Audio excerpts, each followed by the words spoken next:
we start the tabular method for integration by parts. Earlier in the previous lecture, we saw that while we were integrating the product of x square and e to the power 5x, we needed to compute the integration by parts 2 times.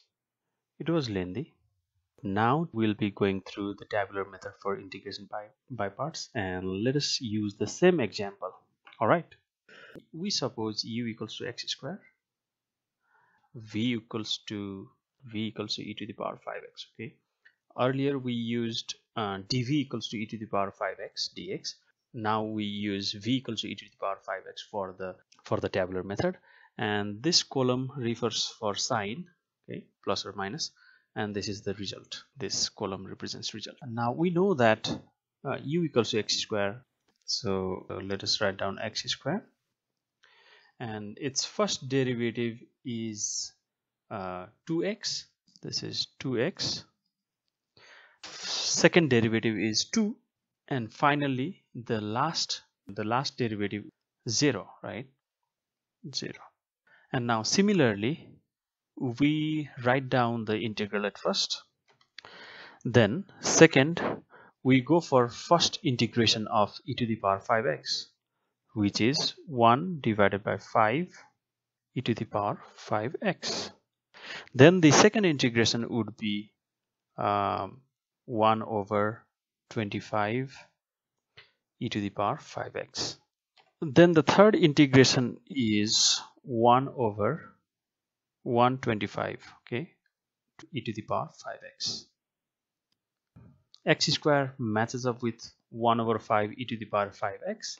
The sign we choose is positive. Then we write down the result, which is we will multiply x square and 1/5 of e to the power 5x. 1 by 5 x square e to the power 5x. Secondly, the green one matches up with green one, and this expression is negative, and we multiply 2x times 1 by 25 e to the power 5x. 2 divided by 25 times x times e to the power 5x. Now for the last one, this is plus, this is minus, then this is plus. Okay, so we alternate the signs. Then multiply 2 with 1 by 125 e to the power 5x. That will give us 2 divided by 125 e to the power 5x. Okay, so we are done with our table. Let us add all of these three things in the fourth column, the result column, and add a c. So let me wrap it up. So that would be integration x square e to the power 5x dx would be, the first term is 1 by 5 x square e to the power 5x minus, my bad, here I previously wrote down 2 by 25. I should have written negative 2 by 25. Okay, so that's negative 2 divided by 25 x e to the power 5x, and plus this is 2 divided by 125 e to the power 5x. Okay, that's all, and don't forget to add a constant to it. So that's our integration by parts, and you can see that this answer matches with the previous one, right? Both answers are same. That's the tabular method. All right, so let us go for another example. Let us consider this example, x square root of x plus 1 dx. All right, it seems that this problem is not the kind that we want to do by integration by parts, since you can see that both this function x and root under x plus 1, they are algebraic functions. There are two functions, one is x and another is root x plus 1. Okay, so that's all. Here we will choose x to be the differentiable function and square root of x plus 1 to be the integrable function. If you choose u equals to x, then after 2 or 3 differentiation, the function will vanish. Okay. However, if we had chosen root under x plus 1, this power will never vanish. So here you can see that we have written down the function u equals to x and v equals to x plus 1 to the power 1 half, and we have taken the first integration of this function, which is x plus 1 to the power 1 by 2 plus 1, that makes it 3 by 2, and we divide that by the same thing. So when you flip it, then we'll be getting 2 over 3. Okay, so now the first sign is always plus x times 2 by 3, x plus 1, 3 by 2 would be 1 half of x plus 1 to the power 3 by 2. Here you can see that we have taken first derivative of x, which is 1, and the sign is obviously minus, and antiderivative is x plus 1 to the power 5 by 2, and you divide this thing by 5 by 2. When you flip it, it becomes 2 by 5. So that's why we will be getting negative 4 divided by 15, negative 4 divided by 15 x plus 1 to the power 5 divided by 2. And you can realize that the second derivative is 0, so we don't worry anything about that. Okay, so that's why we just stop here. The integration by parts is just given by this integral, so this is integration x root under x plus 1, this guy here 1 half of x plus 3 by x plus 1 3 by 2 minus 4 divided by 15 x plus 1 to the power 5 divided by 2. Okay, don't forget to add c in it. All right, well, if you are comfortable with u substitution, then you can do this problem by u substitution also. Okay, but that's a work for you. Okay, so we have our fifth problem, which is e to the power 2x times cos x. Well, we need to integrate that product of these two functions, and here by the rule of Eilert we will consider cos x to be the u, the function u, and e to the power 2x to be p. Okay, so here we have the table. First of all, let us write down the original functions in the first row. So that's cos x, and this is e to the power 2x. Since we know that this function cos x, no matter how many times we differentiate, it doesn't vanish. We are skeptical where to end, but come to a halt whenever we get some form of the original function cos x. So let us differentiate this. So this would be negative sin x, and another differentiation would give us negative cos x.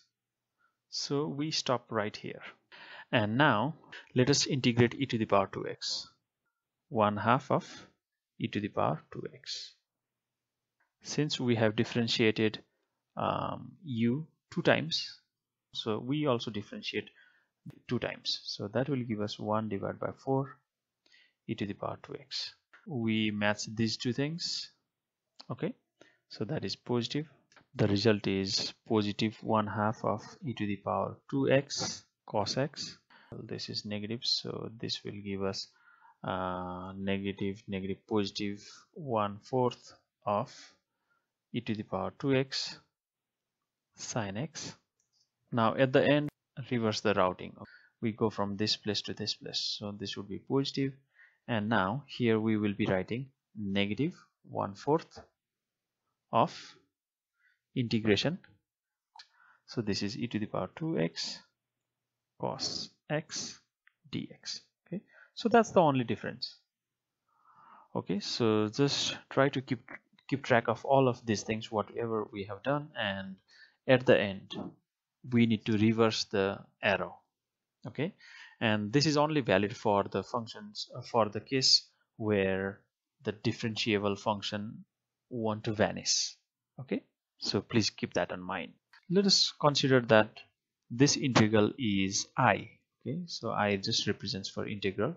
Then the integration by parts will give us integration e to the power 2x cos x dx equals to, first one is 1 half of e to the power 2x cos x, plus second one is 1/4 of e to the power 2x sine x, and minus 1/4 of integration e to the power 2x cos x dx.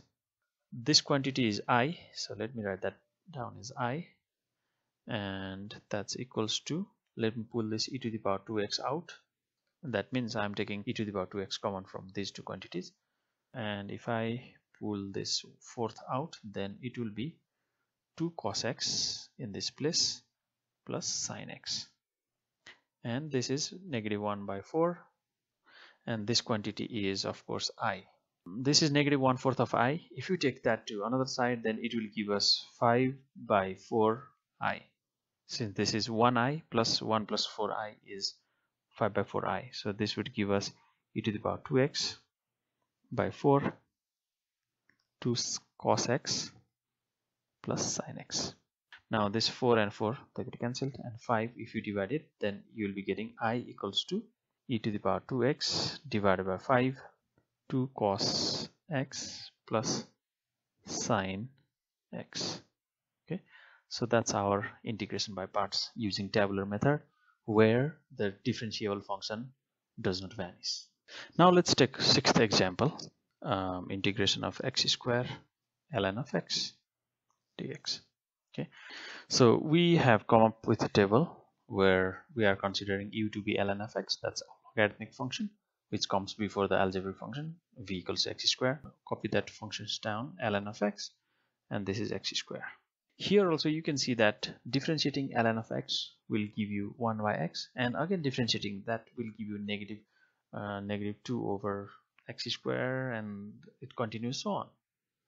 So we just differentiate this for once. Okay, so that would give us 1 over x, and then that means we need to differentiate x squared, we need to integrate x squared just once, which will give us x cubed by 3, which will give us positive. Okay, the first sign is positive, so that means we would have 1/3 x cubed ln of x. At last we just need to reverse the sign, so reversing the sign will give us, that's negative. The result for the last term would be negative 1/3. Okay, I'm pulling that 1/3 out. The integration x cubed times 1 by x dx. This is the thing that we got from the reversing of the arrow. So our integration by parts would be x square ln of x dx 1/3 of x cubed ln of x minus 1/3 integration x and x cube, we'll get x square dx. So that means we'll be getting 1/3 x cube ln of x minus 1/3 times x cube by 3 plus c. Yeah, this would be 1/3 x cube. Well, I can pull out 1/9 x cube, and the remaining quantity would be 3 ln of x minus 1, okay, plus c. Okay, don't forget to add plus c in here. So that's our last example for integration by parts by tabular method, where the derivative does not vanish. Okay, thank you. See you in another lecture.